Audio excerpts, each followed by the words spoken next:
Зорооны минь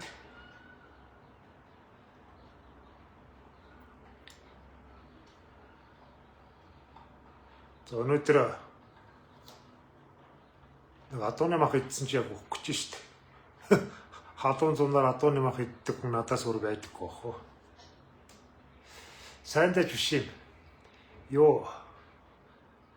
Надад нэг манай пэйжийн казах залуу 2 юм каз өгсөн. Амархаас өмнө. Тэгэд нэг тэр 2 каз нь яваал байсан. Тэгээ өнөөдөр ягаад ч юм санамсаргүй өгсөн нөгөө каз байгаа юу? Нөгөө казах залууг өгсөн гэдгсэн. Байгаа штеп. Нөгөө тэрүүгээр нэг цов хийж идэх үү гэдэг. Тэгээ ядж жагаад хамгийн халуун өдөр нь адууны махта цов идээд майны удаа болох төглөө штеп.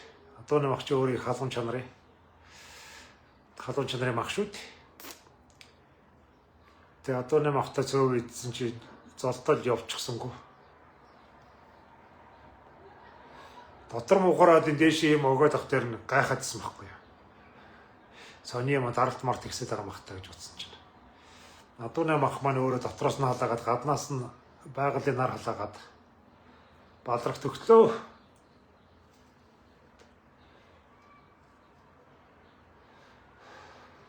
Сая 25 дугаар сууг телевиз дээр тэр жил гэдэг юм юу явууллаа. Концерт. Тэгээд тэр концертын дээр 90-ад оны ихэнх үеийн хамтлагууд тоглож байна. Дандаа мэддэг хамтлагууд. Титэм хамтлаг байна. Таймбад нөгөөдг нь Отхон Баатар гэдэг баха. Тэгээд цэцэг хамтлагийн Батулаг хөш биш Батболт цэцэг хамтлагийн хон хамтлагийн инх баяр нь байна. Уг нь цогцсайхан гэд байсан хамаг ая юуг нь хийдэг. Тэгээд ган төгс байна. Төгсөөгээд номоо хамтлаг гэдэг байсан. Тэгээ яг миний нөгөө хүүхд ах үеийн хамтлагууд л та. Би чинь 88 онд 4-р курсын сургууль ороод тэгээд 92 онд яг нэг зах зээлийн ороо босоо үед сургууль төгсөж ирсэн. Тэгээд тэр үеийн хамтлагууд. Тэгээд тэднээсийн концертыг үзлээ яг хөө тэгээд ихэнх нь 60 төгссөн 60 гарчихсан тийм усууд дуулж байл та мэдээж. Тэгээд олон жилийн хойно хүний тэр амьдралын хэм маягаас арх дарснаас янз янзын зүйлээс болоод энэ хоолой өдөрж байгаа л да. Бас нас. Тэгээ бас энэ урлагаас хөндөй амьдэрсэн тэр зүйлүүд нь бас шалтгаалдаг баг.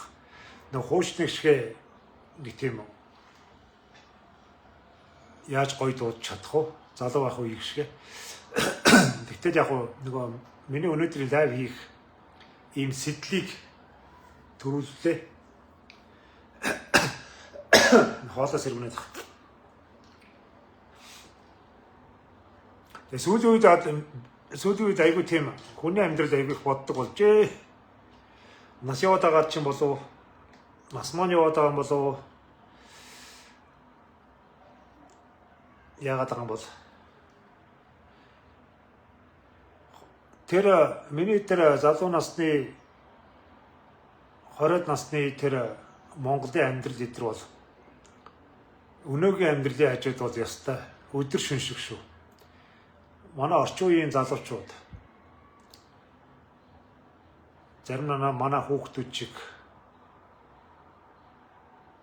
за ер нь 30 настангууд эдэр бол тэр амьдралыг мэдэхгүй шүү дээ. 90-ад оны амьдралыг тэд чинь бас нэлэх байсан. Ялах багт бол ижээ авийн л өгсөн хоолунд гэж явнахээс ер нь хүүхэд нэг орчны нийгмийн нөхцлүүдийг ойлгоход ер нь бол нэг 10-аас дээш настай байж иж альва юмыг жоохон ойлгох шүү дээ. Ер нь одооны 30 настангууд эдгээр бол Монголын энэ ардсан түүхийн тэр цаг хугацааг бол ойлгохгүй. Одоо мань виц ч юм бол одоо амьд домог юм уу хаашаа. Харан камтл гэж одоо нэг баг амьд домог гэдэг эдгтэй адилхан. Маний үе одоо нэг 50 хүрчихсэн ийм усууд эдгээр бол амьд домог болж байгаа байхгүй юу? Яг тэр түүхийн гэрч. 90-ад онд бол ер нь даяараас сүрсэн. Монгол орн тэр даяараас сүрсэн. Тийм он жилүүд шүү. Бид ястаа доороос мацаж, майлж иж өдөөс эрэхтэй явж байгаа. Яг өнөөдрийн ингээд амьдралыг ингээ харахад хэцүү бэрх юм шиг харагдаад байгаа. Өр зээл, цалин мөнгөний хүрэлцээ муутай байх, ажилгүйд архитал эдгээр энэ бүх нийгмийн цаг үедэл байдаг юм л үзэгдэл. Бид 10 жилийн дараа бас ахаад л энэ өр зээл ажилгүйд архиталтынхаа тухай ярьсаар л байна. 20 жилийн дараа ч ярина. Энэ бүхий л нийгэмд байдаг зүйл байхгүй юу? Энэ ганцхан Монгол байгаад байгаа зүйл биш. Энэ залхуурд архиталт, энэ зугаас ингээл хөөцөлдөх, энэ ядууралтай байгаа, энэ ухамсаргүй бүдүүлэг байгаа эдгээр чинь бүх нийгэмд байдгийг. Бүх улсад байгаа. Өндөр хөгжөлтэй Европын орнууд ч байгаа. Япон, Солонгос одоо юу гэдгийг энэ өмнөд хойд хоёр хөршиж байгаа. Орос, Хятад хоёр ч гэсэн ийм улсууд байж л байгаа. Энэ нийгэм байгаа тохиолдолд сайн муу янз янзын улсууд байдаг. Тэгвэл нийтээрээ дороотно гэж нэг юм байдаг. Нийтээрээ дороотох тэр цаг үеийг бол манай үеийг үзсэн. Тэр үед боловсралтай, мэдлэгтэй, чадвартай, мэрэгжлийн мундаг ажилчид ядуурсан. Нийгмийн бүх давхарга ерөнхийдөө ядуурлын байдалд орсон 90-ад оны үед. Аав маань сумын дарга хийж байгаа дэвтэртэй гарсан, ээж маань сургуулийн багш байсан. Тэр үед гэрэл манай амьдрал бүрд маш хүнд болсон. Тэр хүнд нөхцөл би оюутан байсан. Чанга үе байсан шүү. Хувцас хонор олдохгүй. Дөнгөж нэг Хятад руу хүмүүс явж эхэлж ирсэн. Хятадын бараач сайн байгаагүй. Одооны зарим манай үеийн ярьж байгаа нэг юм Хятад Шанхай кэдгээд юм цагаан кэд мэд өдр. Зүгээр энэ спортын заалны кэд штэ. Тэр мэрэгөр гангардаг байсан үе. Даавн кэд штэ. Дээд нь брезентийн удаа доод эрзэн уултай. Цагаан кэд. Тэр чинь их боломжийн айлын хүүхдүүд өмсдөг байсан үе байхгүй. Зүгээр хятадуудын өөрсдийнх нь өдөр тутамдаа өмсдөг хятад шахаа гэдэг. Тэр шахаа махаа бол Монголын залуучдын гангараа байсан. Ер нь гар хийцийн өмд хувцас бол маш их байсан. Яг тэгвэл бэлэн хувцсын хомсдолд орцсон. Маш олон үйлдвэрүүд хаалгуудад барьцсан. Үйлдвэрүүд нь өөрсдөө дампуурсан. Ажилгүйд маш их. Бүгд картын бараанд орцсон.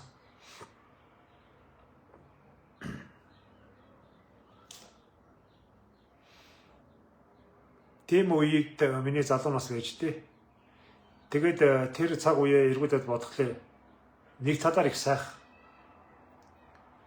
Би одоо энэ өөрийнхөө амьдралд сүүлийн хэдэн жил үнэхээр баярлж байна. Өөрийнхөө амьдралд талархаж байгаа. Яагаад вэ гэвэл би энэ амьдралын төгсгөлийг сайнэр хийж байгаа болов даа гэж өөртөө дүгнээд байгаа. Өөрийгөө. Үлгэрийн төгсгөл нь сайхан гэдэг шиг. Үлгэр бол амар сайхандаа жаргаваа гэдэг юм төгсгөлтэй шүү дээ. Тэрэн шиг бас өчүүхэн энэ хөгшин эрийн амьдрал ч гэсэн амар сайхандаа жаргаваа гэдэг юм төгсгөлтэй байх болов уу гэж дотроо бодож байгаа. Энийн төлөө бас их олон жил хичээлээ. Маш олон жилээр хүүхэд ах үеэс авахгүй л социализмын тэр социалист системийн хүнд нөхцөл. Ер нь социалист системийн үед маш хүнд нөхцөлтэй байсан шүү. Яг олон улсууд цалингаар амьдардаг байсан учраас тэрийг сайхан гэж бодоод байгаа. Хүн болгон ажил хийдэг байсан. цалин мөнгө бол тааруул байсан. Айл болгон гурилаа өдөр тутамдаа авдаггүй шуудагаар нь авдаг. Яагаад гэвэл нөөцөлдөг байсан яахгүй. Мах хүртэл маш олон ийм юутай байсан. 3 дугаар зэргийн мах, 2 дугаар зэргийн мах, 1 дугаар зэргийн мах гэдэг гэж. Махыг хүртэл бидрийг олон ангилдаг байсан шүү дээ. Ямааны 3 өдөр гэдэг нэр чинь ерөөсөө тэр социализмын үеих байхгүй юу? Ямааны 3 дугаар мах гэдэг маань маш туранхай ямаа гэсэн үг. Ерөнхийдөө яс. Махыг хүртэл маш олон ангилдаг. Бид нар сүг хүртэл маш их урт очрлож талханд хүртэл очролдог. Тэр үе шүү дээ. Ер нь альва нэгэн зүйлийг ингэж гойчилж хоосон ярихаас илүүтэйгээр бодит үнэн байдлаас нь ярихыг би хичээж явдаг. Миний өөрийн мөн чанар. Өнгөрсөн цаг үеийг ингэж хоосон гойчилж одооны хүүхдүүд тийм байсан, миний үед ийм сайхан байсан гэж би худлаа ярмааргүй. Олон хүмүүс тэгж ярьдаг шүү. Миний залуу нас нь тийм сайхан байсан, Монгол ар ийм сайхан амар амгалан тийм ийм итэр гэж. Би тэгж ярмааргүй. Миний хүүхэд наснд бол юм хэцүү байсан шүү. Маста талах итэр чинь бас хэцүү шүү дээ. Маргарин гэдэг юм байсан. Одоо энэ маргарин гэдэг юм ерөөсө харагдахгүй байна. Маргарин гэдэг маань юу гэсэн үг вэ гэхээр ерөнхийдөө хайрах мах гурил мөрөл хайрах зориулттай юм хүнсний зориултад тос байхгүй юу? Шууд иддэггүй. Альва нэг юм хайрах зориулттай маргарин гэж Оросоос хэрдэг байсан. Бид тэр маргариныг талхан дээр тавьж иддэг байсан. Маас яг цэвэр маас болдгоо. Тийм цаг үе шүү дээ. Чихэртэй маастай талах хэдэр бол ер нь бол олдохгүй шүү дээ. Ийм өнгийн боомоо гэсэн ийм ойлголт ер нь байхгүй дээ.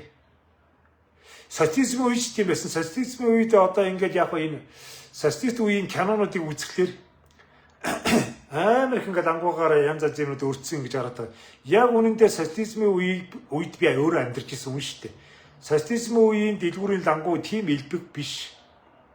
Готод хувцас эдэр хүнснийгээ бараатай цуг байдаг. Ямар ч ясан сумын дэлгүүрүүд л тийм байсан. Улаанбаатарт бол арай өөрөлдөө эмэгтэйчүүдийн барааны дэлгүүр, эрэгтэйчүүдийн барааны дэлгүүр, их дэлгүүр эдэр чинь бол арай нэг төрөлдсөн байсан л та.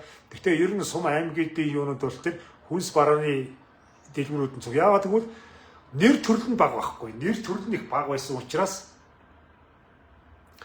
хүнснийх нь хажуудад ингээд өмд цамцнууд нэг байж тээ. Гэхдээ тэр өмд цамцнууд нэг Оросын юугаар исэн манай дотоодын үйлдвэрийн одооны бол ажилчдын хувцасч бараг тийм байхгүй дээ. Ажилчдын хувцас шиг тийм хувцснууд байдаг байсан. Готод мотод бол дотоодын готлоод байдаг байсан. Тэр үеэс монголчууд готлыг наана гэж мэддэг болсон. Шар цавуугаар наана. Зарим үед ойдог. Айгүй их готлчингууд байсан. Энд тэндгүү. Гудамжинд хүртэл гудалчингоо сууж идэг. Ойдог. Гутлыг ерөнхийдөө дээдлэнд илгэдэхгүй доотлыг нь уулын солиод оёод идэг. Уул нь илгэдэнгүүт нь уулыг аваад ахаад ирзээ наагаад тэгээд өмсөд идэг. Дээдлэнд урагдахгүй бол.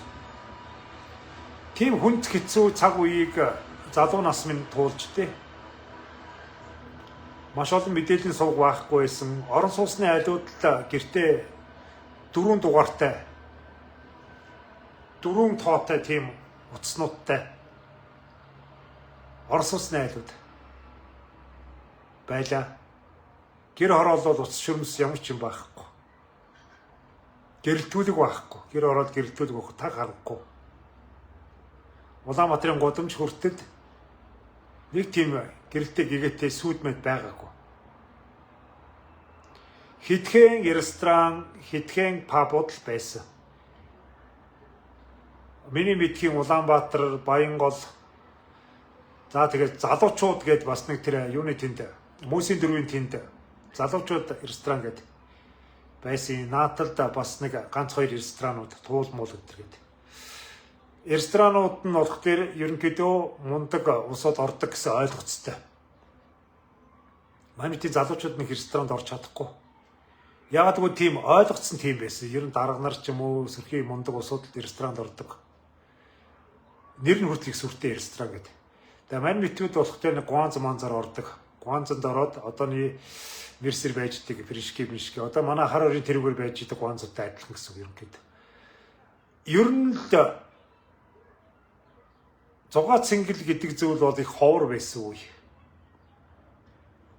Байсгийгээд ийм айхтар шоу муу ч юм уу ингээд тоглолт могот ийм байхгүй шүү дээ. Байдаггүй. 90-ад оны эхэнд ерөнхийдөө зах зээл нэгдэж янз янзын хамтлагууд гарч ирж тоглолтуудаа тавьж ихэлсэн. Энэ тэнд бүжгийн тэмцээнүүд нийтийг хамарсан бүжгийн юунууд бос зохион байгуулагдаж ирсэн. Одоо бассейны тэнд яж өвөг залуучдын солин төв гэж байгаа. Одоо байдаг юм уу мэдэхгүй. Шутсан өдөр тийм юунууд. Одооний энэ Винстокка чи их том заал байсан. Одоо бол худалдааны лангуунууд байгаа шүү дээ. Энэ чи их том заал байсан доторчтой. Тэгээ тэн дээр идрэх Улаанбаатарын залуучдын бүжиг болдог байлаа. Энийг би яагаад яриад байна гэхээр биднээс одоо яг өнөөдрийн энэ 90-ад оноос хойш 36 жилийн дараах энэ амьдрал бол үнэхээр гайхамшигтай амьдрал шүү. Зарим талдаар юм шүүмжлэхгүйгээр боддоор хүлийн зөвшөөрөе гэж. Энэ амьдралынхаа үн цэнийг бас ойлгоё гэж. Тэр үед би 94 онд Оросоос ирээд Оросоо тэгээд галт тэргээл яж вокзал дээр л бууж байгаа юм чинь. Оросод 2 жил орчим болчоод вокзал дээр буугаад тэгээд 1-р орлын 33 дугаар байранд манай ах их байсан. Тэгээд тэднийх рүү таксидаж явж байгаад вокзал дээрээс 24 гээд орсон юм биш. Волог 24 гээд. Тэрүүгээр таксидаж явж байгаад улсынхаа төв гудамжаар одоо энэ инктайвны өргөн чөлөөгөөд манай төв зам дээгүүр явж байгаад заада баг 3-оор тоолохоор хэмжээний цөөхөн машин зөрж ирсэн шүү дээ. Машин тийм ховор төгжрөл мөгжил гэж бид огт мэдэхгүй. Хувийн машин тийм ховор байсан үе. 90-ад оны ихэнх үед. Оюун цэц сацсан үед талах сахар, масал, молоко элбэг байсан. Үгүй дээ мэдгүй чи элбэг газар амьдарч ирсэн байж болно. Би худлаа ярьж яах юм? Мэдгүй миний амьдралд талах масал сахар идэр бол тийм элбэг байгаагүй. Бид нар тэрийг худалдаж авах тийм хэмжээний амьдралтай ч байгаагүй. Ер нь олон айлууд борцог амьдралтай байдаг байсан. Яг хүний амьдрал өөр байсан л да. Мэдээж би ч хөдөө өссөн хотын хүмүүс арай өөр байсан гэж болно. Би вокзалаас 1-р хорооллын 33 дугаар байранд очиж байгаад Улаанбаатарын гудамжинд баг гарын хуруугаар тоолох хэмжээний тийм цөөхөн машин байсан шүү. Би тэгэд гайхаж ирсэн. Манай монголчин ийм билүү гэж. Яагаад гэвэл би Оросын олон хотуудаар тэнэж явж байгаад маш их машинтай тийм хотуудаар явж ирсэн. Красноярск, Новосибирск. Тэгээд одоо энэ Ирхүү, Хошо Братск, наша Улаауд, ийшиг Чита, Хабаровск, Владивосток гэдэг. Тэгээд уршига одооны Манжуур, Хайлар, Харбин. Би Хайлар, Харбин яваагүй. Гэхдээ Манжуур орж исэн. Тэр үед бол нэлээ их тийм хүн амын нэгцшил ихтэй тийм газруудаар 2 жил орчим явж байгаад Улаанбаатарт ирээд усыгаа нийслэл Улаанбаатарт хурж ирээд ийм сэлүүхэн билүү гэж. Манай монголчин ийм билүү гэж гайхаж ирсэн үе шүү дээ. Ингэж машин төгжирч машин доторх 1-2 цагаар төгжирч шээс басаа хавчиж хүн болгон машин унаж айл болгон 1-2 машинтай бүр оюутан хүүхдүүд хүртэл 10 жилийн хүүхдүүд хүртэл машин унж пүрүс унж барьж ийм их хадгаа алдсан ийм тансаглал биднэрт бол зүүд мөрөөдөл байсан шүү. Зүүд мөрөөдөл. Би оюутан байж дандаа автобусны мөнгө байхгүй бол алхдаг байлаа. Автобусны кондукторууд чимгүүлэхгүй тулд олон хүмүүсийн дунд дуудуулж, хараалгаж, загнуулж, доромжлуулахгүй тулд заримдаа тэр чинь бас хэцүү шүү дээ. Автобус дөрөв хүмүүс байж байгаа чинь тэгэл тэр самцтай энэ самцтай чи мөнгө өгөөч юм аа хуулгачаа энэ тэр идэргээл өстэй ирээ цэргүү загнаж доромжилдог байсан байхгүй юу. Тийм учраас заримдаа тэр хараал доромжлол тэр чимгэлт өшгөлөлтөөс нь зогтааж залхаж маш хол 10 буудал газар алхдаг байлаа. төл холбаагаас нэгдүгээр хороолох хүртэл эдгээр алхдаг байсан шүү дээ. Шүний хангахгүй ч хамаагүй. Шүний агашгүй автобус огч чинь. Бид нар таксины мөнгө байгаагүй. Энэ миний ярьж байгаа зүйл ямар нэгэн байдлаар гоё чимэглэл байхгүй шүү. Оюун цэцэг эдэр шиг одоо ингээд ийм социализмын үед бүх юм сайхан байсан. Одоо зах зээл эхлээд муухай болцсон гэж. Үгүй, социализмын үед ч муухай байсан шүү.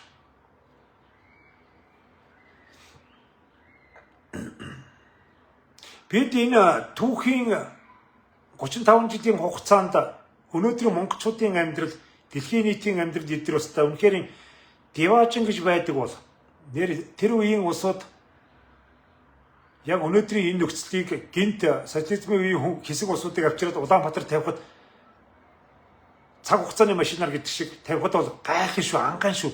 Бид нар энэ диваажинд ирчихгүй л гин шүү. Энэ чинь диваажин уу гэж. Гар утсан дээрээсээ ингээд нүрээ хараад ингээд гадаад дотоод дэлхийн ертөнцийн ямар ч хүмүүстэй ярина гэдэг ийм ойлголт болстой тэр үед ямар ч хүнд байгаагүй. Жохон боломжтой айлын зурагттай байсан. Ямар ч хэсэн манайх Оросын Иркорд гэж зурагттай байсан хар цагаан. Манад оройд кино үзийгээд манай хажуудлын айл маягийн хүүхдүүд орж ирээ суучдаг байсан. Ингээд урдуур хаав ээжтэр ч гэсэн тэрж өвшөөрдөг.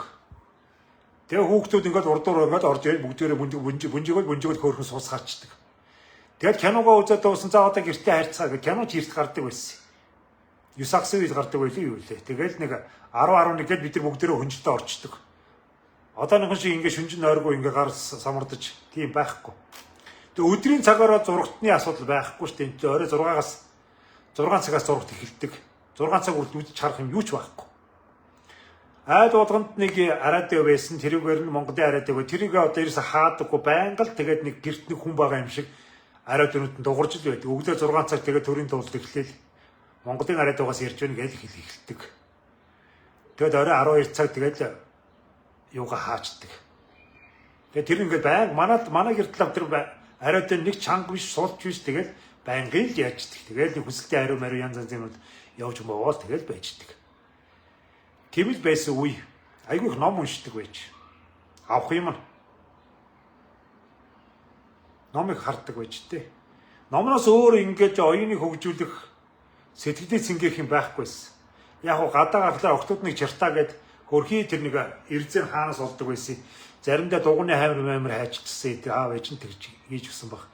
Тэгээ одоо энэ өмдний эрзэний чинь залгач чинь чартаагаа тоглоол хөвгүүд нь маатаг гээл тэгээд бөмбөг олдвол бөмбөг бас олдохгүй.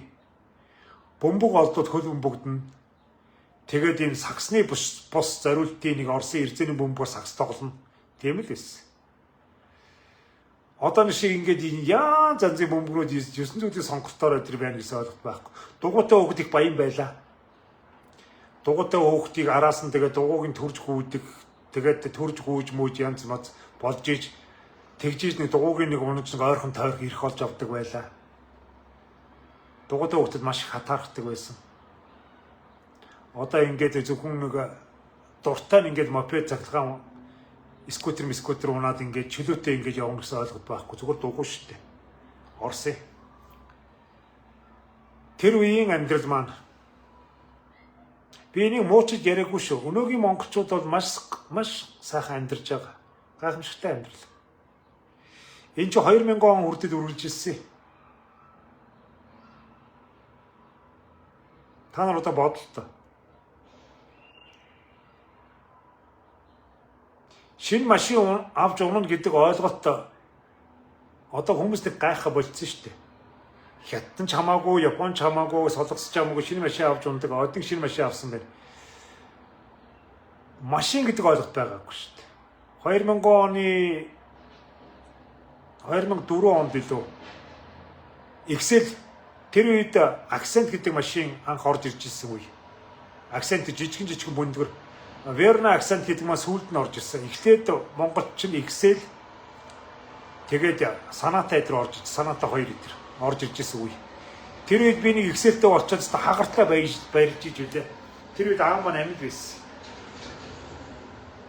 Тэгээ би нэг Excel-тэй гэртээ таквад очиход Тэгсэлээ унтсан дахиад очиход аав маань тоосоо нарчаад гөөм их баярлж ижлээ. Миний хүү баяжчих гээд. Би сая 500 мянган төгрөгөөр ихсэл энэ даа хүрээ зах дээрээс хуучин ихсэн шүү дээ. Тэр ч одоо хідэн чагаар тамцсан мэдэхгүй.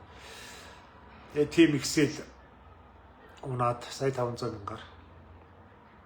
Тэгээ очиход аав ээж хоёр маань чигтэг их баярлаж аав маань машинтер маань орс суучаад ирсэн буухгүй. Аава халуун наран дарлчих гэсэж өстө буугаач гэртээ ор гэсэн чи гээ сайхан машин юм аа. Гээний жоохон суугаадах юм.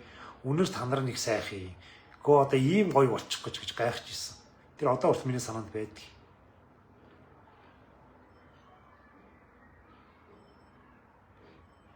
Хаяач гэсэн өөртөө яг одоо амьдарч байгаа амьдралынхаа үн цэнийг бас ойлгох хэрэгтэй шүү. Амьдралынхаа үн цэнийг. Би тэнгэрээс унаж тэнгисээс гарч ирээгүй шүү. Бид энэ цаг хугацаа бүгдээрээ туулцгааж яваа. Ялангуяа манай үеийнхэн. Альва нэгэн зүйлийг хараад төр засгаа ч юм уу, төр саднаа ч юм уу хараад зүгхээс илүүтэйгэр. Бид 20 жилийн өмнө ямар амьдарч ийлээ. 30 жилийн өмнө бид хэн байлаа гэдгийг бодож явах хэрэгтэй шүү. 30 жилийн өмнө бид хэн байлаа. Миний хувьд л 30 жилийн өмнө би аавынхаа хуучин өмдийг хасаад өмсөж ирсэн.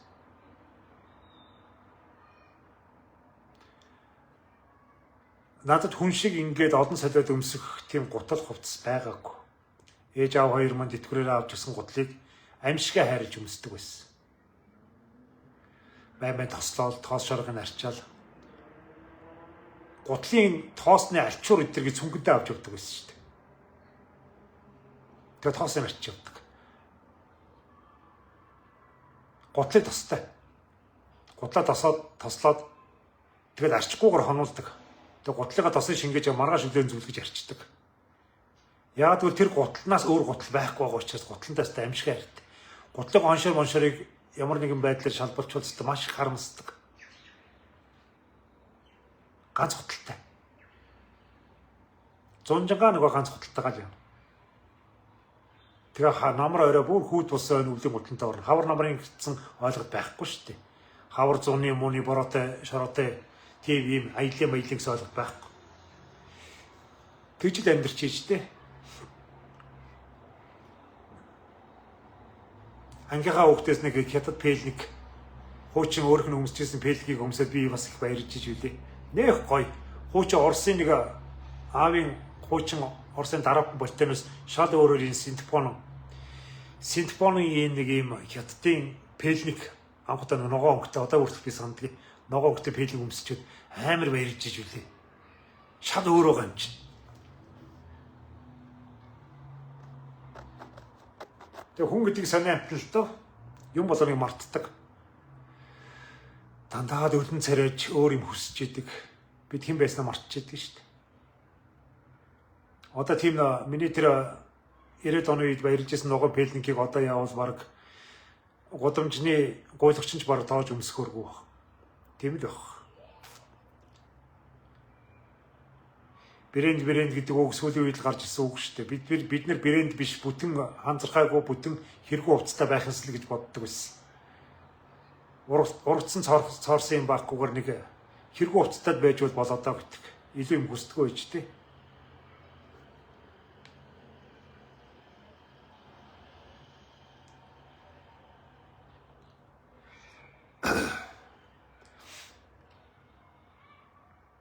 Миний хүүхэд насанд баяа осногийн ялгаа багаар харагдаж гисэн дээ. Залуу наснд 90 оны дундуур 2000 оны ихээр эдгээр Монголд баяа осны ялгаа бүр тод харагдсан. Яг хөө шинэ баян чээж өвчтэй гэдэг шиг жоохон мөнгө төгрөгтэй болоод ирсэн тийм улсуудын зан авир их өөрчлөгдсөн. Гуйлагчин төвлөгчин гэдэг үгнүүд гарч ирсэн. Тэгээ тийм айлын одоо юу гэдэг янз янзаар хүмүүс баяжж байгаа юм чинь муу сайнаар улс төрөөр баяжсан усч байгаа тухайн үед бид нэр улс төрийг сонирхдаггүй гэж. Одоо яагаад ч юм 90-ад онд 2000 оны ихэнх үе дээр монголчууд ер нь дийлэнх нь улс төр сонирхдаггүй байсан. Урд амьдралаад боддог байсан. Магадгүй тэр ард түмэн улс төрөөс хөндөө байсан тэр үе бол энэ татвар төлөгчдийн мөнгө байгалийн баялагийг идэх маш сайхан боломж байсан байх л да.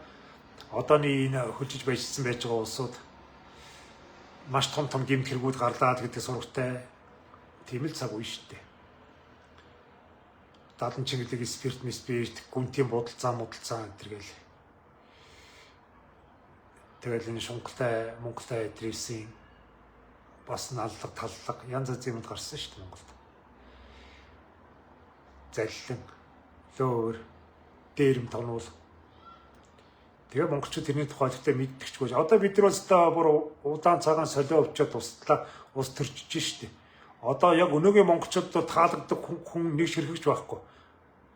Монголчууд өөртөө ч таалагдахаа болцсон штеп. Энэ хороо дэлхий дээр энэ таалагддаг нэг ширхэгч хүн байхгүй. Бид бүгдийг өөлдөг, гутаадаг тийм л хит тууширсан гэх юм уу?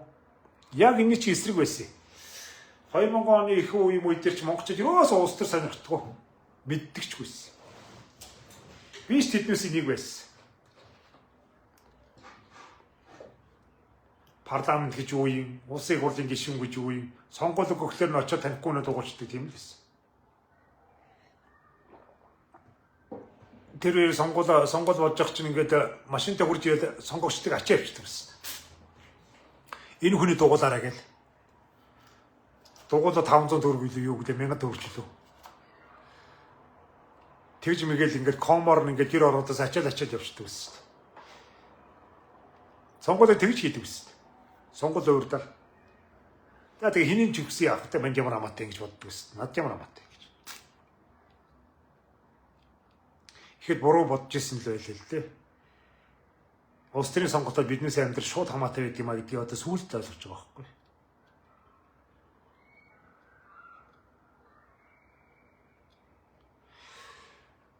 Тэгтэл яг ийм амьдрал туусандаа би баярлалгүй. Дүүрэн сайхан амьдрсан. Үнэндээ л гоё амьдрсан шүү. Бидгүй одоо яа ингээд төрж байгаа манай ПДХ ч юм уу, модуна ч юм уу энэ хүүхдүүд одоо үзэх юм байгаа юу үгүй юу? Магадгүй одоо манай номноо ч юм уу үжээ ч юм уу. Эдэрсмас хожуу ил хүүхдүүд ч дээ. Эднэрт одоо энэ амьдралын өрнөлд ийм янз янзын зүйлийг үзэх тийм ирээдүй байгаа юу үгүй юу? Эдгээр бол над шиг амьдралыг үзэхгүй. Одоо жишээлбэл миний үеийн 5 охинд за одоо 45 за 40-с дээш наснах гэх юм уу? 40-с дээш насных за миний үеийнхээ эдгээр 5 охинд бас би өөрийнхөө зүгээс баяр хүргэе. Яагаад гэвэл бид нэрс гайхамшигтай амьдралыг үзсэн шүү. Үнэхээр гайхамшигтай. Бидний залуунаас одоо ингэ ярихад хүмүүс худлаа яриад л гэж хэлнэ. Яагаад гэж тийм байх юм бэ? Монгол ор угаасаад нэг юм байсан юм шиг. Ярамгийн дэж угаасаад нэг юм байсан юм шиг. Зайсан ч юм уу те. Одоо өчтөр би тэр уулын замаар явлаа маш олон хаавас маш олон юунууд энэ богд уул руугаа эсвэл туул гол руугаа нөгөө хараад ирсэн хурдны замыг хараагаад байсан 80 бургасан дотор асар их хаавсууд барьцсан билээ. Бид угаасаа ийм байсан юм шиг л ойлгож байгаа. Үгүй. Зайсан толгойч хов хоосон байсан. Иргэн тойрон хов хоосон. Урдталт нь зайсан толгой урдталт хүүхдийн хорих байсан. Зайсан толгой тэр ойрчин хитэн гэр хороолын хитэ алиуд байсан зайсан толгой нь малтай. Зайсан толгой дээр гарах гэж энэчээстэй нэг махитлаа алхдаг. Автобус нь явдаггүй, ганц автобус явдаг бол юу вэ? Тийм байсан. Ярамгийн дэнж гэдэг ёстой юу ч байхгүй. Ярамгийн айлууд нь гэж голоо дагсан идэх айл байсан. Ёстой цулын юм. Ямар санда наадам хийж явах вэ? Хурдны морич одоо энэ Төв аймгийн замаас айдсан таваа гэдэг энэгээр хурдны мор барьдаг байсан шүү дээ. Ярамгийн одоо энэ хотын захиргаа байж байгаа энэ дээр ч хурдны мороо байлдаг байсан. Барьдаг байлаа шүү дээ. Тэгээ одоо энэ манайхны амьдарч байгаа энэ аваар чинь дандаа нэг асар майхнууд барьчихсан хөдөө орон нутгаас ирсэн уяачд буурчихсан. Ийм ярамгийн сэрүүн динж гэдэг. Их сэрүүхэн. Тийм байла. Юу ч байхгүй. Бид хэдэн энэ болгоныг энэ улсынхаа сайн ч вэ, муу ч вэ энэ улсынхаа түүхийн хөгжлийн явцыг үзсэн бид маш хацтай усад байхгүй. Маш хацтай. Энийг гоочд юу гэдэг талхтаа мансагтайч гэдэг юм уу юу гэдэг ядуу хүзүү ганц худалтай байсантай гол нь биш юм. Бид энэ түүхийн гэрч болсон. Бид юучгүйгээс юм болгоны бүтээж чадсан. Инээс цааш улам сайхан болох байх. Улам сайхан болох байх. Одоо энээс дордно гэж байхгүй шүү дээ. Монголчууд мөнгө олоо сурж байна. Бид байгалийн баялгаа үнэлээ сурж байна. Хадагдаад бас ингээд гадаадтай харилцаас үнэхээр өргөн дэлгэр болж асар олон монголчууд гадаад амьдарч байна. Хүүхдүүд маань одоо ч гэсэн боловсрол мэдлэг маш чөлөөтэй байна. Дотооддоо сургуу, гадааддаа сургуу, бие даах уу?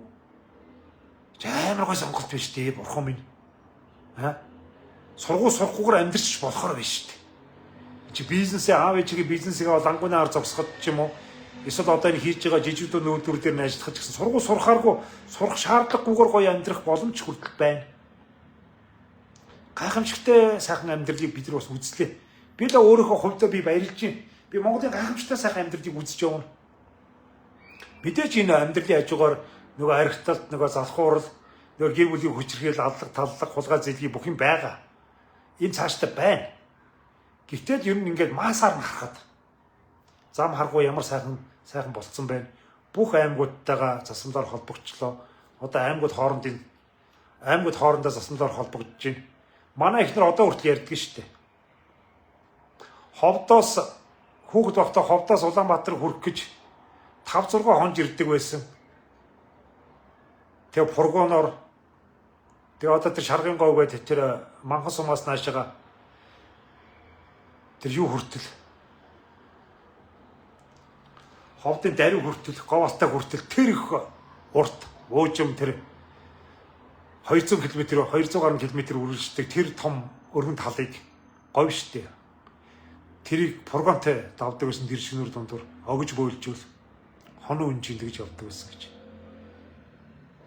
Одоо тэр юм түүх болон үлдчихтэй. Би ч гэсэн хөдөө сумаас захын унаа сууж ийн гээд хойдлын бирзентэн ийм бүхээгтэй өвлийн хүүтэнчтэй. Өвлийн хүүтэнд тийм 30 машин дээр өвлийн хүүтэнд доогуур эсгийн гутал өмсвөл тэгэл Улаанбаатар руу явдаг байлаа. Хотын унаа олдохгүй. Сумын усууд зах руу явж ийн гэл 30 машин дээр тэгж явдаг байсан шүү дээ. Ах нар арх уугаал. Авгаа хөлтөд орилдоод болооч гээл. Тэгэл би энтэй шахалталтаа суугаал. Тэгээд 30 машины дэвшин дээр ингээд хөндлөн юм банцнууд татсан тэн дээр нь тэгэл бүгдээр ингээд бөөйтлээ суугаал. Тэгээд Динжи мянган зах гэдэг одоо энэ хойно. Динжи мянган зах гэдэг нэг том цемэнтэй хашаан дотор их адаггүй хаана юу байгааг мэддэхгүй хуйлэрсэн юм гадуур нь баахан машин тэрэг бааш шээс хаана юу хийж байгааг мэддэхгүй одооны биднээс энэ дүнжин гарав энэ наран туул за одоо энэ том захаад байна шүү дээ маш гоё зэгцэндээ орсон байхгүй бүх юм ойлгомжтой их сайхан болцсон яг хүнсний хувьд энэ хувцс хонорны хувьд биднээс өргөн хэрэглээний хувьдас ярих юм байхгүй ш. Үнэхээр ярих юм байхгүй. Ямар гайхамшигтай цаг үе юу. Одоо би зүгээр захын одоо энэ хажуудлын байрны чинь манай доотлын чинь ямар ч дэлгүүрт ороход бид мөнгөндөө тааруулж авна өгөхөөс хайгаад авна гэсэн ойлголт байхгүй ш тийм чинь. Мөнгөнд байвал юу ч байна ш. Бүх юм байна. Мөнгөнд байвал Монголд нэр мөнгөнд байвал бүгд байна. Бид энэ амьдралыг зөвхөөс илүүгээр бид яаж мөнгө олох вэ гэдэгт угаагаад бодчиход болоо. Яаж мөнгө олох вэ? Тэгвэл чиний хайртай дотны улсууд, чиний өөрийн амьдрал, чиний өөрийн амьдралын дархлаа бүх юмыг шийдэж болно. Тийм учраас бид нар өөрсдөө сэтгэхэд, өөрсдөө хичээгээд үнэн шударгаар сайхан хөдөлмөрлөөд хөгжөөд ингэж явбал болохгүй юм байхгүй. Бүгд бэлэг. Машинтай хүн баян байдаг байсан бол одоо машинтай хүн нэг тийм сонирн биш вэ шүү дээ. Бид мөнгөтэй бол ямар ч машин аавна. Дэлхийн ямар ч гайхамшигтай машиныг авна шүү дээ. Бүх дэлхийн том брэндүүд Монгол шоу өрөөмө нээсэн байж байна. Гэхдээ одоо бүр одоо юу мө хүртэл байна шүү дээ.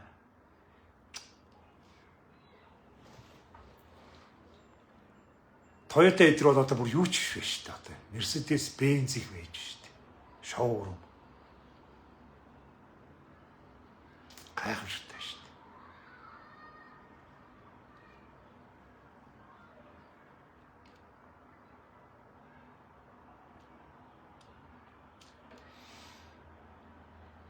Тэгтэл баярлалаа.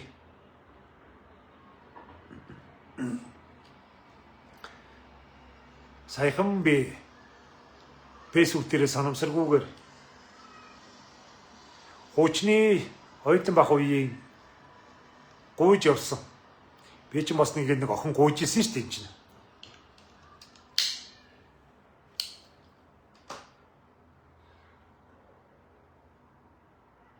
Залуу насны юм сэтгэл их сайн үлдэнэлтэй. Тэгэхээр чи би 19 настай төгс хүрлийн сургуулийн оюутан байжээ. 19 настай хүүхэд юм дөө, өдөөний хүүхэд. Тэр үед нэг хотын нэг охинд одоо дурлсан юм байлгүй дээ. Чаавас. Тэгээд нэр нэг содон л доо. Би нэр мэрийг хэлээж явах уу. Их содон нэртэй тийм охин байсан. Аав ээж нь бас их гайгүй сайн ажил хийдэг. Төрийн албаны одоо даргын охин гэх юм уу та. Тийм охин байсан. Хоёрхан удаа уулзаад араас нь нохоон гүлгч дагаж явж гэрийн нүдэн дээр хоёрхан удаа нэг уулзаад гэрийн ээжт нэг хөөгдөд тэгээд ахиж очиагүй дээ. Хөдөөний гүлгч төлөгчнэрээ дуудуулаад чи яаж болно гэж бодож байна өдрөж намайг тэгжсэн. Яаж чи манай охинтой амьдрын гэж яаж чинь толгойд орж байна. Чиний амьдрал, танахны амьдрал, манай амьдрал өдөр шөнө шиг ялгаатай хүмүүс. Өөрийнхөө зиндааны хүнийг бол, өөрийнхөө төрлийн хүнийг бол гэдэрш. Намайг тэгжсэн. Тухайн үед бол би тэрэнд нь нэрэл тиймтэй гэж бодож ирсэн. Маш том доромжлолтой хүнийг байгаа байдлаар нь доромжлно гэдэг бол. Тэр охин маань ч гэсэн их тийм байрны 11 дэх хороолт байсан. Манай сургууль 11 дэх хороолт байсан шүү дээ. Байрны их гоё охин байсан. Нэг гоё. Байрны Улаанбаатарын байрны охин ч ойлгомжтой шүү дээ. Нэг цагаан, цав цагаан царай дээр их гоё охин байсан. Тэгээ би тэг бодсон. За нэрэж тийм дээ. Яаж нэг хөдөөний сумын нэг хүүхдийг яаж тоох вэ? Цаашдаа яаж амьдрах вэ? Би яаж ийм гоё айлын охиныг яаж амьдруулж чадах вэ? Өөрийнхөө хэмжээнд л бай гэж. 2 удаа л уулзсан. Тэгээд дээр үе 30 жилийн өмнөх 30 гаруй жилийн өмнөх тэр дүр зураг нь одоо хүртэл ингэ сэтгэл хүний сэтгэлд ер нь тийм тод юмнууд байдгийг шүү дээ, дурсамжууд. Ялангуяа би бол нэлээд сайн ой тогтоод нэлээд сайн. Янз бүрийн аюул сайн сандаг. Тэгсэн чинь санамсаргүйгээр нөгөө охины маань юу гараад ирдیں۔ Facebook өөрөө содон нэртэй. Тэгсэн чинь хөрхий цаг хугацаа тэгээд бүгдийг л баллуурддаг байхгүй юу? Бүгдийг л алдаг. Нөгөө нэг миний нэг өдөх насан туршид минь миний сэтгэлд нөгөө цэц залуугаараа гэх юм уу цэц залуугаараа мөнгөрсөн.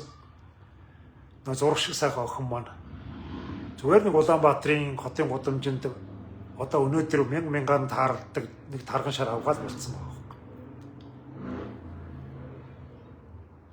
Залуу насны тэр сайхан зүйлүүдээс ер нь үлдсэн юм байна.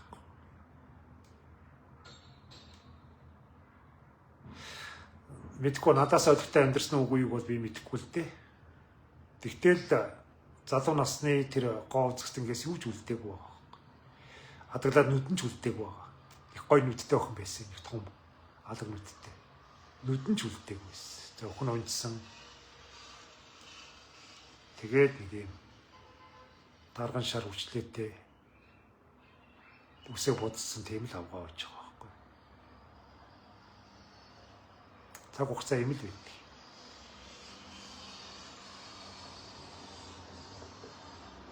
Тэгээд би хараад өрөвдөж байгаа байхгүй. Ийм хүн байгаагүй шүү дээ гэж. Би араас нь ямар их гүйдэг байлаа. Шүн бодож шийддэг. Тэр би өөрөө ч гэсэн их гоё залуу байсан шүү дээ. Би одооны ийм сахлан бууралдаж яваа ийм хөгшөөр биш дээ. Надад бас залуу нас байсан. Залуу насндаа гидс хүзээж байхгүй. Хос шиг тийм тэгвхэр сайхан залуу байлаа. Гэмийн ядуул байлаа. юмтай, авьяастай, чадвартай, дуулдаг, хуурдаг, зурдаг, бүжгэлдэг. Тийм л залуу явжээ. Тэгээ тэрнээс тэр надаас тэр залуу насны юм үлдсэнгүү дээ.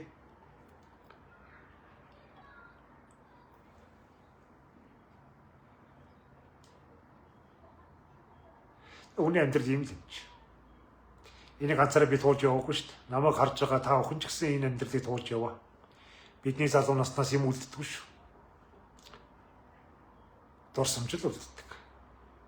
Зург үлдэн зуул асна гэдэг шиг. Гэр ороод заримдаа надад ингэж бодогддгийг. Гэр ороод байсан тэр хэцүү хөтөө амьдрал дотор арх ууж явсан үе маань зарим үед надад жаргалтай санагддаг шүү дээ. Сонирн богоц. Би тэг гайхаад идэх. Яагаад өнөөгийн миний амьдралаас шал өөр амьдрал шүү дээ чи. Гэр ороод ус зөөдөг, түлээ агалдаг, нүүрс авдаг. Тэгээд өлөн зэлмүү, оройдоо хоол идэг, өдөр мөдөр хоол байхгүй шүү дээ. Өглөө өдөр мөдөр хоол байхгүй талах баавар арлаад байждаг. Оройдоо ганц удаа хоол хийж иддэг. Тэр хэцүү амьдрал дотроо, дампуу амьдрал дотроо арх угаад гудамжныхаа бас л миний өрөөсөн ажилгүй, амьдралгүй залуучуудтай нийлцсэн юу ч бодохгүйгээр маргааш яаж амьдрандаа гэдгээ бодохгүйгээр хямдхан арх, мянган хямдхан арх аваад нүрээрээ дүүрэн юм тууруулчихсан. Хямдхан архинд хордож явахгүй юу? Нүр амар айгүй юм туурж гардаг үзүү олоогоор. Тэгээ уугаа согтоод маргааш нөгөж бөөлжээд маргааш дахиад уулзчихсан. Тэгэж уусан, ингэж ууцсан. Ууснаа яриад ямар ч гимшилгүйгээр гэж тэ өөрийнхөө амьдралыг ирээдүг бодохгүй, үргүүхтэй бодохгүй тэгээ тэнэгтэж явсан.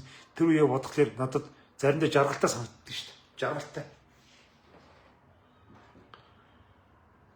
Тийм эргчүүлээтэй жаргалтай байсан юм санагдаад байдаг шүү дээ. Хаяа шүү дээ. Одоо надад маш их хариуцлага байна. Маш их сэтгэлийн дарамт байгаа. Тэр надад ягаад ч юм сэтгэлийн дарамт байгаагүй шүү дээ. Ягаад тийм болдоо гэж бодсон чи би шуналгүй ич. Шуналгүй хүний чинь ийм сэтгэл нь ийм сайхан байт юм биш үү? Амьдрал нь ядуу байгаа. Арх дарстай дампуу байгаа. Тэгээд ирээдүгөө бодохгүй байгаа. Одооний энэ хүмүүсийн гасаж ганхраад байгаа ядуу амьдрал чинь надад байсан шүү дээ. Тэгсэн мөртлөө жаргалтай байгаад байгаа байхгүй юу? Хамгийн гол нь жаргалтай юу ч бодохгүй инээгээл маргааш нь ой хинээ тинээ тэргээл дуудаал хашааны булангаас дуудаал албатай юм шиг дэлгүүрийн өмнө уулзаа чи ор би ор тэргээл би нэгэ тэгэл над би манчи өртөө штэ тэргээл ингээд зогсож байхдаа би жаргалтай байсан штэ.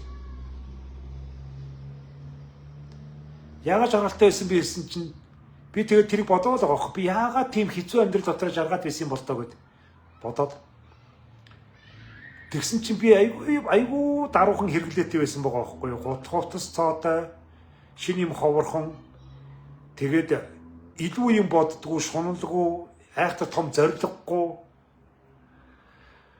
Зориг нь болохоор за өнөө орой чинь юу вэ?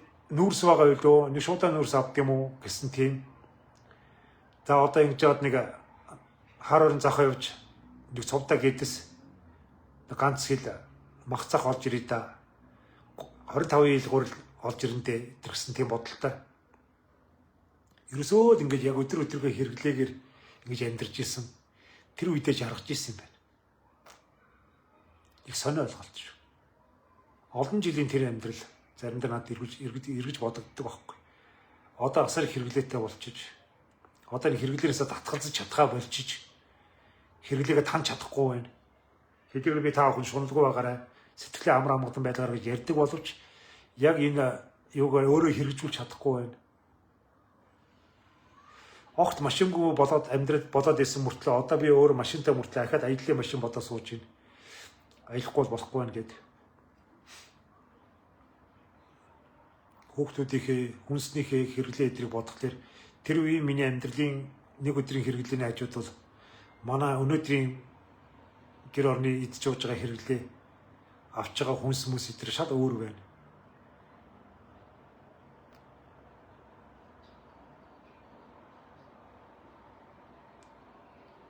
Гэсэн мэт надад өөрт маань юу ч өөрчлөгдөхгүй байна. Өөрчлөгдөж байгаа юм бол цаг хугацааны аясаар хөгшөрч байна. Тэгээс илүү хэрэглэлээ, 90-ад оны үеэс илүү хэрэглэлээ, илүү амьдралаа гэдээ надад өөрчлөгдсөн юм алга. Илүү хөдөлгөөнгүй болж байна. Гэр оролч адаглаад нэг усанд явна, төлөө агална, дандаа алхаж идэг, байнгын л өксөж уруудаж, халтарч гулгаж, байнга алхдаг. Боор тэр арын тэр нэг дээр ороод арын динжээс наашгаа ажил руугаа өвлийн хүтэнч тэр зуны халуунч тэр алхачд байдаг. Дандаа алхдаг байсан шүү дээ. Нэг хуучин машин байдаг. Тэгэхээр хуучин машиндаа бас бензиндээ гороогоод 5,000-аар 10,000-аар эдгээр бензин хийдэг. Тэг хэрэгтэй үедээ машинаа яадаг, ажил руугаа явахдаа дандаа алхдаг. Оройд өвлийн шин орой нар жаргацсан яагаад ч 5 өнгөрөөгөө нар жаргачихна. Гэрлүүгөө яарал алхдаг ажилласаа. Өдөртөө нэг хүн амтан бариад нэг 5-10 мянган төгрөг олдсон бол бөөн баяр гэртээ замаасаа өртөө байсан тэр годамжныхаа дэжгүүр дарж өрөө өгөөд үлдсэн мөнгөөр нь охтуудаа зайрмаг майрмаг бохмох ганц нэг хармаалаад гэртээ талах бов аваад гэртээ орохдоо их том үйл хийцсэн юм шиг. Аав хүний мэдрэмжтэй гэрдэг ордог байж. Аав нь өнөөдөр сайн ажилласан, ажил маань сайн байсан шүү гэдэг. Хөө аав гоё юм авчираа юу гээл. Нэг гоё юм нэг зайрмаг, нэг модон чихэр юм уу эсвэл нэг ширхэг богтой. Охтууд маань ч их даруухан байж тэрийг аваад бөөн баяр болдог. Охиндоо тэгээд том охиндоо мөнгө өгөө баг нь ч яах вэ? Баг байсан цэцэрлэгийг аав маргац цэцэрлэг нь хөргөж өгөндөө гэдэг. Тэгээ байдаг байж тээ. Ягаад ч тэр үе маань надад заримдаа их жаргалтай сайхан үе шиг санагддаг. Хүүхдүүдийн хичээл сурдлага, мурлага илүү долоо нэг хахтар санаа зовдөггүй байж. Гэрийн даалгаврыг хийлгээд галтхооныхоо өрөөнд галаа төлчээ 100-ныхаа хажуудалд хүүхдийн гэрийн даалгаврыг хийлгээ сууж идэг байж.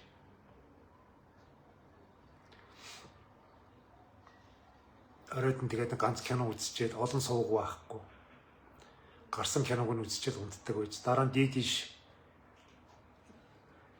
MNBC тэргээд ийм суугууд гарсны дараа MNBC гээд тоон сууг гэр хороололд гардаг болсон кабель телевиз гээл тэрийг хайж явж иж нэг MNBC гэдэг ийм кабелийн сууг гэртээ тавиад тэр үед нэг ертөнцийн янз янзын суугуудыг гаргахад нь маш их баярлаж тэгдэг байж тээ. 42 инчийн зурагт анх удаа аваад нэг том өнгөтэй дэлгэцтэй зурагт үзэж гин гээл охтууд маань ч баярлаад би ч өөрөө баярлаад тэгж үзчихлээ. Нэг том зурагтаа хятадтэй. Арт нь юу тэр баг 40 кг байх амар хүнд 2 хүн баг өргөж тавьдаг. Тэгээ том охинтойгоос арай гэж өргөж автар дээрээ тавьж автар цөмөрчгүй гэж яажсэн. Тэгээ тэн дээр нөгөө MNBC-г асаагаад тэгэл янз янзын суугуудыг үзсэн дээ. Ширек мэрек идрийг ширек гэж гуглдэн кино мэнэ. 2000 оны дунд үед. Тэр мөр маань одоо урд миний саранд байд ягаад ч жаргалтай байсан үе. Одоо бид нар 42 инчийн зурагт мурагтыг бол тоохгүй шүү дээ. Ер нь 42 инчийн зурагт үздэг айлууд хөдөөний зөөврийн усууд байгаа бах. Ер нь зургтын инчүүд томорсон шүү дээ. Бид юм болгоно томруулсан, юм болгоно илбэг болгосон мөртлөө сэтгэл дундуур амьдарсаар л байна. Бид юучгүй амьдарч исэн мөртлөө, тийм жаргалтай байсан мөртлөө одоо юмтай болсон хойноог хүртэл сэтгэл зовлонтой. Энэ биднээсийн тэнгэрлэх үү? Бид юуч байхгүй гуйлгаччихл авир яаш гаргацгааж байна. Хувцсныгаа шкавыг татхад л ер нь солиод юм шиг маш олон хувцс хонор байж байна. Подоолох маань хүртэл тоотой байсан шүү дээ. Подоолохныгаа энэ Ингрийн захыг сэмэртэл өмсдөг байсан шүү дээ. Зарим үед амьсаа дээш нь соорсны дээш нь харуулад өмсдөг байсан тэр цаг үе. Тэгэд одоо амьс соохгүй амьсны өсгөний жоох ийлэгдэхэд хайдаг болж шүү дээ. өнгө бодолох гэж ихэнх нь өмсгүйгээр зарим нь мартцсан байна. Одоо та нар хараа л та. Тэр Томигийн футболкийг гэртээ өмсөж байна. Тэгэхэд энэ Томи гэдэг ийм брэнд байдаг гэдгийг мэдэхгүй байл шүү дээ. Бид ийм цаг үед амьдарч байгаа шүү дээ. Энэ биднээс тэнэгэрл үү? Тэгсэн мөртлөө юу ч юм шиг юу ч байхгүй юм шиг ингэж зовж шаналж, орилж хашгичаж амьдрал хэцүү байна гэж. Бид хэцүү айлд байгаа. Би энэ Улаанбаатарын бүх айлуудыг мэдэхгүй шүү дээ. Гэхдээ одооний хэцүү залхуугийн хэцүү л байгаа.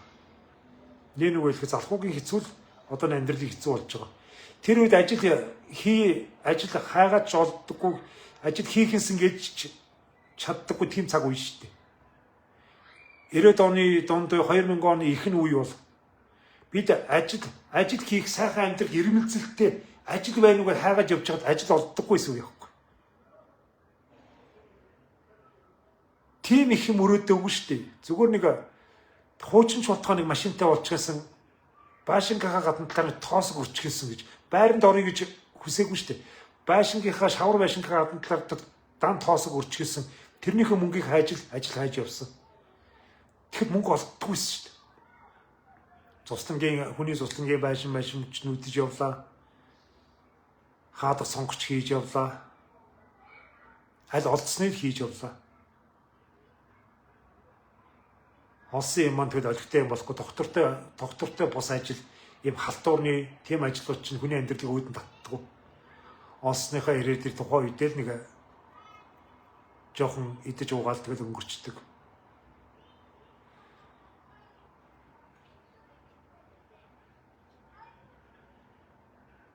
Тийм байж тээ.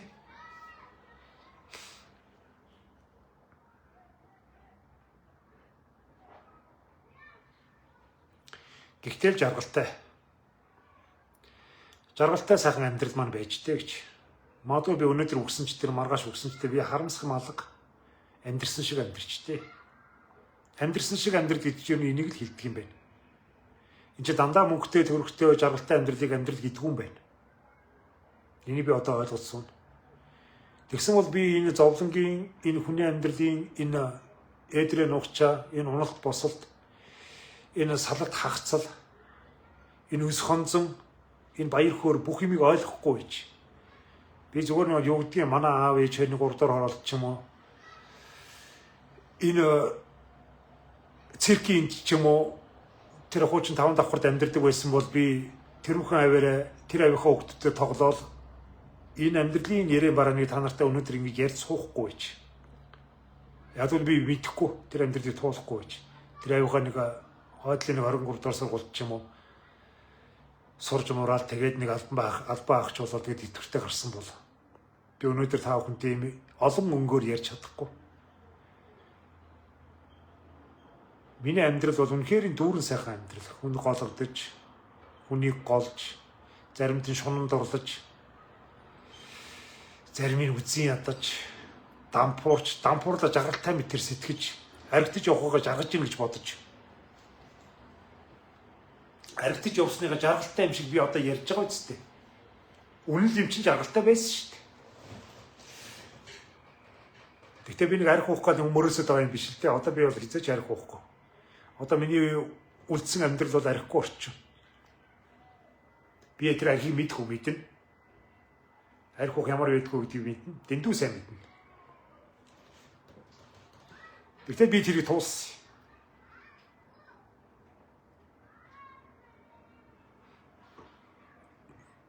Сайхан хүмүүстэй бас уулзаж энэ тэгэл хүний амьдрал баялагдав. Миний амьдрал гайхамшигтай сайхан хүүхнүүд мөнгөд таарлаж илсэн. Би ч одоо эрэгтэй хүн юм чинь эмэгтэй хүнийг л харна шүү дээ. Сэтгэл үлдэхээр гайхамшигтай сайхан хүүхнүүд байсан. Одоо хаана явдгийг бүгд. Хоншортой сайхан залуучууд ч байсан. Хогийн орчнууд ч зөндөө байсан. Амьдрал гэм чинь янз янзын ирээвэр хураавар. Тийм цаг үеэр явж тээ. Манайх яах гэдэг.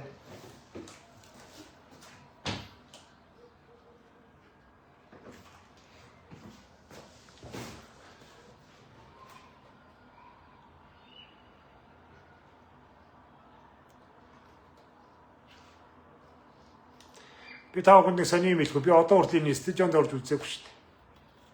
Улсынхаа стадионд орж үзээгүй.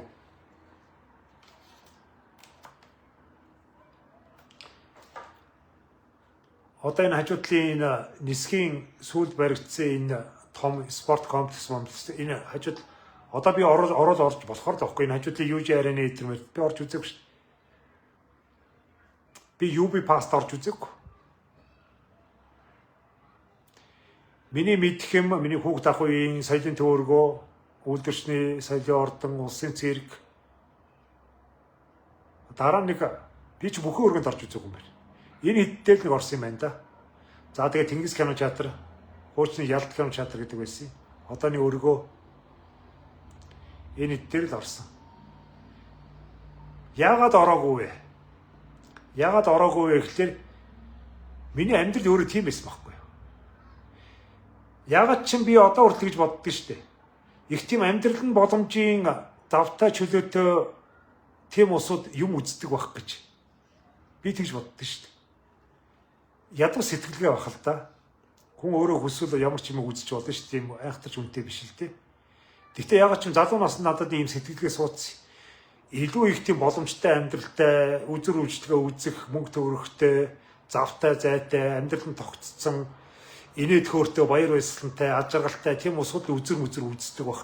Мань митийн амтэн юугаа үзэхэнтэй гэж. Мань митийн гэж би өөргөө төөдөр доор авчиж хайдаг байсан. Өөргөө төөдөр доор. Тэгээ ийм сэтгүүгээрээ олон жил явцсан чи одоо би хэрдгээр миний амьдрал хэвийн сайхан байгаа ч гэсэн би одоо юм үзэж чаддгүй шүү дээ. Энд чи бас сурдаг юм шиг байгаа юм альва нэг юм үзэх. Над дээр урилгууд ирдэг шүү дээ. Ньютон хамтлагийн ч юм уу одоо саяны нөгөө юуны мөнхийн рэпийн лавга дүү маань ч гэсэн бас урилга өнгөрсөн жил өгөөдсөн. Тэгэл энэ тентгийн тоглолтууд Алтан шагаа мөрөөдлийн театрын Алтан шагаа урд над дээр тоглолтын урилга өгчээсэн тентгийн нөгөө мөрөөдлийн театрын баярмаа эдгээр над бариулдаг. Янз бүрийн тоглолтууд Монголд урилга ирж байгаа боловч би үзэж чаддгүй шүү дээ. Яагаад вэ гэхээр залуу наснда хитрхи тийм зугаа цэнгэл ийм юунд өөрийгөө голж явсан учраас өөрийгөө жаргах ирэхгүй мэтэр. Ер нь олон улсуудад ийм сэтгхүүд ийм сэтгэл байгаа бах. Өөрийгөө жаргах ирэхгүй мэтэр ингээд кодлцдаг, блоколчдаг. Өөр бусд нь тэгдэг юм байгаа биз дээ. Тэр наргиц цэнгдэг, зугаац цэнгдэг тийм усууд нь өөр хүмүүс байдаг юм байгаас. Мань митний юугаа явах вэ гэж. Мань митний гэж нэг өөр тусдаа нэг өөр усуудыг доош нь хайчихсан. Би яг тийм сэтгхүүтэй олон жил явсан хүн шүү. Тийм учраас одоогороо хүртэл ингэж юм үздэг. Ресторан суугаад хоол унд идэж чаддгүй шүү дээ. Гисээ удаач би энэ амьдралд хараад зөхгүй. Миний амьдрал сайхан амьдрал. Юм үзүүлсэн сайхан амьдрал.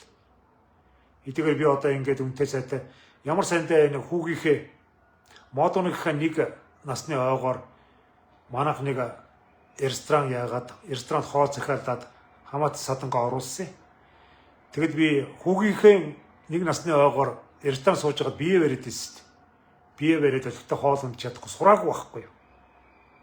Олон хүмүүсийн дунд ингээд гоё газар ингээд гоё хувцастай суугаад хоол унд идэж сураагүй. Намайг сонин шүү дээ. Одоо надад энэ юунд миний хувцсны шүүгэн дотор цоо шинээр шахам костюм бичээг байгаа шүү дээ. Костюм бичээг. Тэр костюм бичээг би яах гэж авсан бэ гэхээр эрүүл мэндийн яамны шагнал авахдаа костюм бичээг авсан байхгүй. Би энэ костюм бичээхгүй байсан. Тэгээд нэг бас гайгүй үнэтэй юм чинь.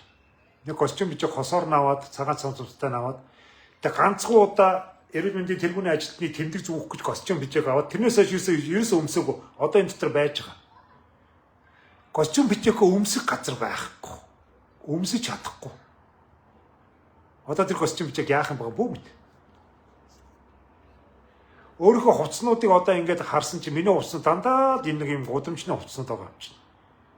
Дандаа нэг подоолог, пүүз, мөөс тэгэл энэ нэг сонин гутал хувцснууд ямар ч албан ёсны, ямар ч баяр ёслолын ямар ч хувцас байхгүй байгаа байхгүй надад шир савх мах өдр байгаа. Тийм юм чи одоо би баяр ёслоор өмсч чадахгүй ш. Дандаа л нэг юм хайшийн одоо нэг аялал жуулчлал дайм байлдааны хурцсан маш. Дандаа тийм болцсон. Одоо намаа нэг хин нэгэн хүн ч юм би одоо их нэртэйгээ ч юм уу ингээд нэг аятайхан газар ороод сууя гэхлээр одоо нэг костюмод өмсөж нөгөө нэг өмсдгүү костюмод өмсөхгүй бол надад өнгөтэй өөдтэй хувцасч байхгүй. Амьдрал маань намайг ингэж амьдруулсан байгаа байхгүй юу? Миний сэтгэлгээ ийм байгаа байхгүй. Сэтгэлгээ маань ийм. Шинэ жилийн янз янзын урлаг ирдэг байсан. Тэгээд шинэ жилээр очиж ихлээр чинь костюмод өмсөх гээд байгаа байхгүй. Тэгээд өөр юм байхгүй. Цааны ганцхан костюмтэй. Тэгтэл би энэ амьдралдаа баярлаж явдаг. Сайхан амьдрал гэсэн бас. Тэгдэг мууц юм алга.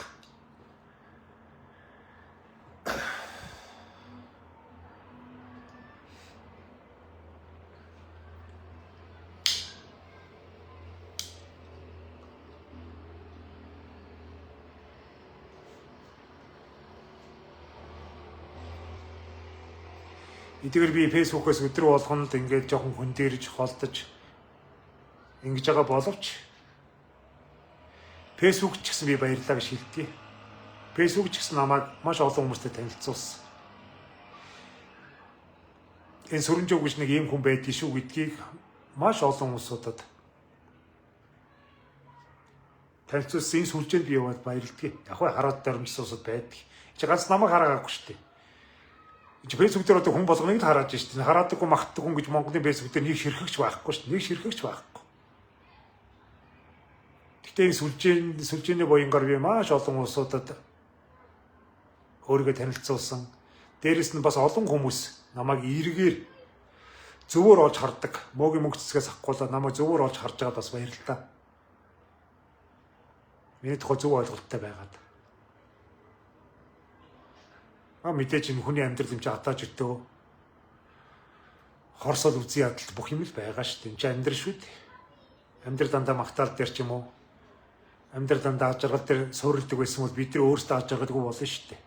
Бид нар дандаа жаргалтай байсан бол бид нар өөрсдөө аж аргалгүй болох байсан. Бид нар зовж исэн учраас жаргалтай байж байгаа.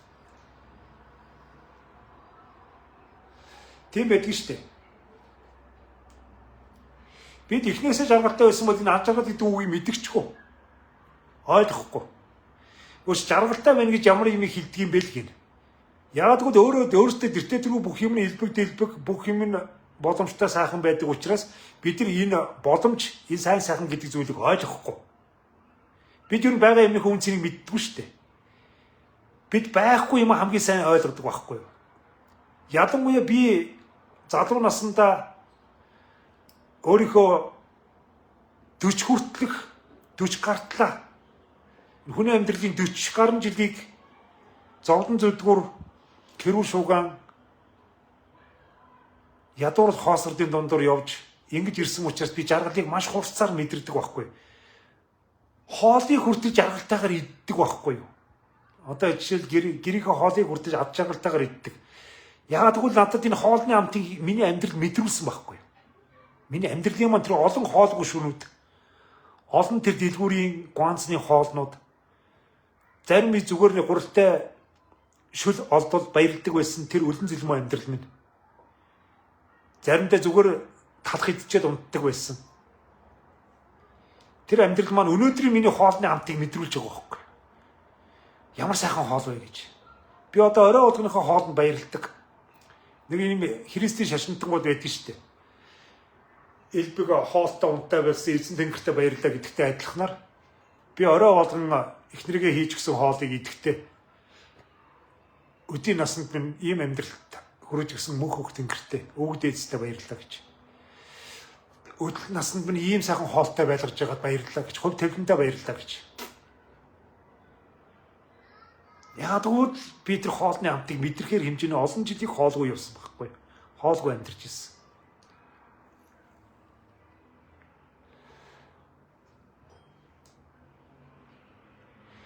Амьдралын энэ олон янзын дүр төрх энэ хүний ганц хүний амьдрал хэдийдсэн энэ олон адал явдал янз янзын зүйлүүдийг үзүүлсэн хувь тавилантаа би баярлж явдаг шүү. Та охин ч гэсэн хэд өөрийнхөө туулж ирсэн амьдралыг бити зүгээрээ чамаа гомдоосон хүн сал царинсан ч юм уу юу гэдгийг ашигласан, аашилсан, доромжилсан тэр хүн болгонд баярлаарай. Яг одоо тэр болгон чинь чиний амьдралын хүссэн ч хүсээгүй чиний амьдралын туршлага. Тэр болгоны чинь ардл чамд өгсөн ухаарлууд, маш том амьдралын хичээлүүд бүх юм чинь байгаа. Бүгд байгаа. Одоо ингээд зарим хүмүүстэй ингээд ярилцаа сууж яхад амьдралынхаа тэр азгүй учрлууд, салсан сарнсан, хохироосон, хожигдсон тэр усудаа ярьж маш их харамсаж байгаа байдаг. Тэгтэн би хэлдэг. Үгүй. Магадгүй чи тэр хүнтэйгээ одоо хүртэл амьдарч ирсэн бол энээсээ илүү их харамсах байсан. Цагаа олоо салсан байна. Тэр хохирлч нь бага байсан байна. Олон жил хамтдаа байсан бол илүү их том хохирол, илүү их том цаг хугацааны алдагдал, маш том харамсал, амьдралын димий хоосон тэр он жилүүд чинь тэртээ олон жилийн өмнө ингээд тасарсан байна. Болохгүй үнтэй маш олон жил амьдрах чинь маш том харамсал шүү дээ юм чинь. Хизээч нөхөж барчихгүй асар том харамсал шүү дээ. Тэрийг залуу насндаа үзээс садсан бол болоо шүү дээ. Чи гой зүйл аахгүй. Би өөрийнхөө ч гэсэн урдны амьдралын 15 жилийг бодож байгаад тэгээ зогссон болж дээ. 15 жилийн миний тэр болж үтэхгүй байсан амьдрал маань өнөөдрийн миний тав хүнтэй ярих энэ ухаарлыг, энэ туршлагыг, энэ амьдралын олон үнцгийг олж харах энэ мэдрэмжийг надад өгсөн байгаа байхгүй. Тэгээс би нэг жаргалтай айлын нэг гизээ өнжүүлсэн нөхөр байсан бол би өнөөдөр тав хүнтэй ярих ч үгүй байхгүй шүү дээ. Хий огшоол орхон баяр ч юм уу наадмын түрүү яриад нутаг ус яриад тэгээ ярих юм байхгүй болох тэр улс төр яриад нэг өөрөөсөө өөр хин нэг готоод даримтлаа тэгээ сууж байгаа шүү дээ.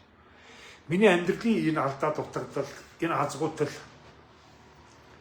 энэ гониг харуулсал маань өнөөдрийн тав хүнтэй өргөн сэдвээр ярих энэ амьдралын маш том хичээл, асар том хичээлийг надад заасан байхгүй. Тэгэхээр би хүн болгонд хэлье. Хүн болгон тийм дардан сайхан явахгүй. Чи хэрвээ жаргалтай байсан бол хамгийн жаргалгүй хүн байна. Хэрвээ чи бүхий л амьдралынхаа туршид жаргалтай амьдрсан бол чи хамгийн жаргалгүй хүн. Яг л чи жаргал гэдэг үгийг жинхэнэ утгаар нь ойлгохгүй. Ай хоолны жаргал чи. Би сая ярьж штэ. Зарим усад яд инстэн өлөнгө алдаагүй гэж бодох байх та. Тийм ээ би өлөнгө алдаагүй. Би ай хоолны жаргал ярьж штэ. Яг л ямар сайхан амттай хоол вэ гэж. Яг тэр олон жилийн өлөн байсан, дутуу байсан, хэцүү байсан амьдрал маань миний тархинд одоо хүртэл байгаа байхгүй. Миний тархинд одоо хүртэл байгаа. Тийм учраас өнөөдрийн хоолндоо би талархаж шít.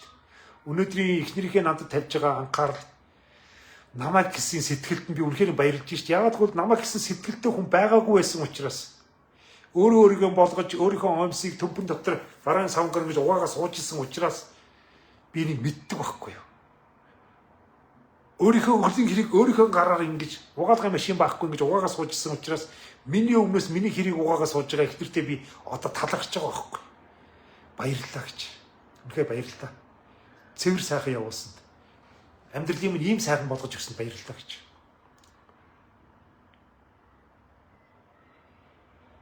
Би энэ лайвыг их алсаас эхэлсэн шүү. Их холоос.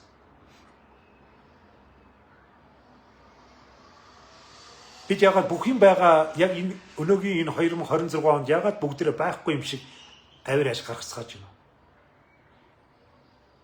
Миний залуунаас нь угаалгын машин байгаагүй шүү дээ. Төмпөн дотор л томоо төмпөн дотор ус халааж байгаа л гараараа нухаж угаадаг байлаа шүү дээ. Гараараа нухаж угаадаг. Орны давгаа хөтлөж угаадаг гэсэн.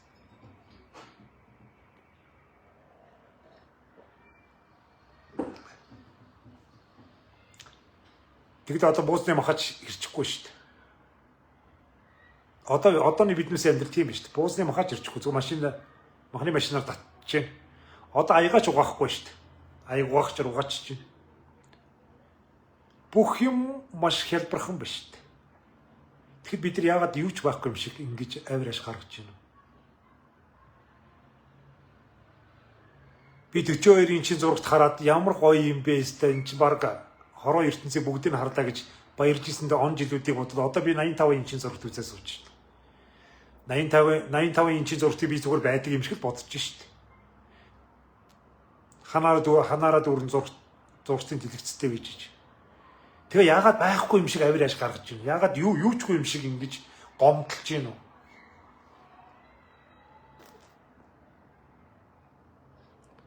Ганцхан гутлынхаа улны илэгдэн гут нь гутлчин дээр авиж хууш ирзэн авахгүй чавилаад шинэ ирзэн наалгаад шар цавгаар наалгаад тэгээд өмсөж явж байхдаа шинэ гуталтай утсан юм шиг сэтгэл минь догдолж ирсэн. Тэр үе одоо ингээд 20-30 гуталтай биш шүү дээ. Өнөөдөр ажил өмсөхөө гэж гутлаа боддог болж шүү дээ. Аль гутлыг авч өмсөхөө гэж. Ер нь олон айлууд дотор ер нь ганц гуталтай амьдарч байгаа хүн байхгүй шүү. Бид бүгдээрээ салах хуцтай болцгоос. Социализмын хүнд нөхцөл, зах зээлийн үеийн 90-ад оны үеийн тэр ганцхан өмдтэй ганцхан гуталтай салтаа нургчуд оёж өмсдөг байсан. Одоо өмдөг салтаг оёж өмсдөг. Тийм айл тун ховор байгаа шүү. Тун ховор байгаа. Хүүхдүүд яг оюулж л байгаа хэл та. Хүүхд юм чинь. Тэгвэл насан турш улсууд бол ерөнхийдөө өвдгөн цорхой салтаа нуранхай явна гэсэн ойлголт байхгүй шүү. Ер нь байхгүй. Бидний амьдрал бүгдээрээ л жигж сайхан өөдөл дэвжиж байгаа. Өнгөрсөн үеэ бодвол бид нар шал өөр болцохоос. Бид бүгдээрээ болсон ч бай, ажилтай ч бай, ажилгүй ч бүгд л гар утсаар дэлхийн ертөнцийг харж байна. Дэлхийн ертөнцийг харж байна. Бид дэлхийн ертөнцийг байтугай Монгол орнооч мэддэггүй байсан. Орой 6 цагаас нэвтрүүлэг эхэлдэг байсан шүү дээ.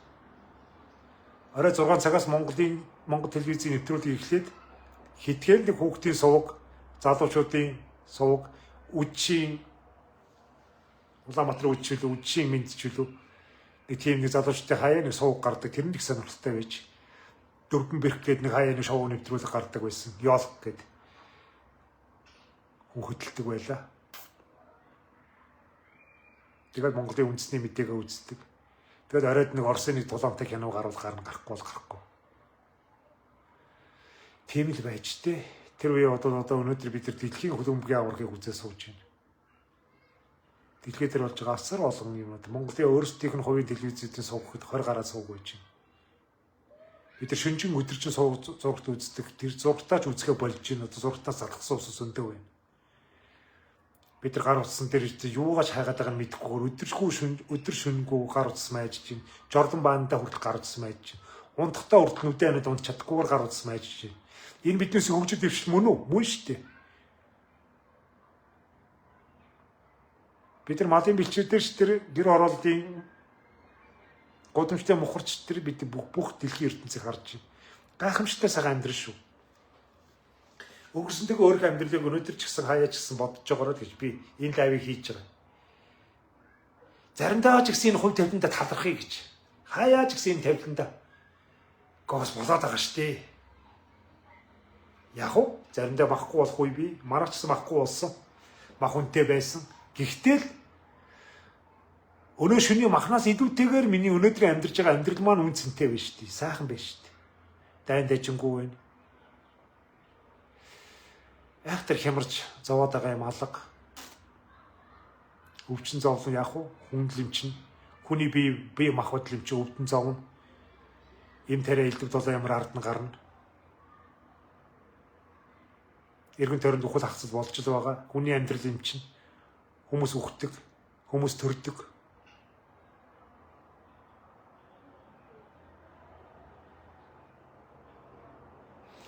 Гайхамшигтай сайхан амьдрал дотор надтай өдий олон жил явж байгаа та бүхэндээ бас баярлалаа. Гайхамшигтай сайхан амьдрал. Бид өнөөдрийнхөө амьдралыг хэтвчнийхээ мөнгөний тоогоор хэмжиж болохгүй шүү.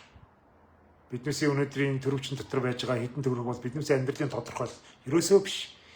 Биднээсээ амьдралын тодорхойлолт бол биднээс хүүхэд ах үеэс ахгуулаад өнөөдрийн хүртэл энэ цаг хугацаа чинь биднээсээ амьдралын тодорхойлолт. Энэ нөхцөл байдал яаж өөрчлөгдсөн байна вэ? Чи ч гэсэн өөрөө ямар өөр болсон байна вэ? Би чи өсөж дэвчгээс гадна чиний хэрэглээ, чиний амьдрал, чиний хоол унд, чиний орчин нөхцөл, чиний найз нөхөд, чиний ур чадвар маш олон юм яаж өөрчлөгдсөн байна вэ? Энэ чинь биднээс амьдралын тодорхойлолт. Дахин хэлье. Бид нар өнөөдрийнхөө төрөвчин доторх мөнгөөрөө өнөөдрийнхөө амьдралын үн цэнийг хэмжиж болдоггүй. Болохгүй шүү. Бүгдээ баяртай.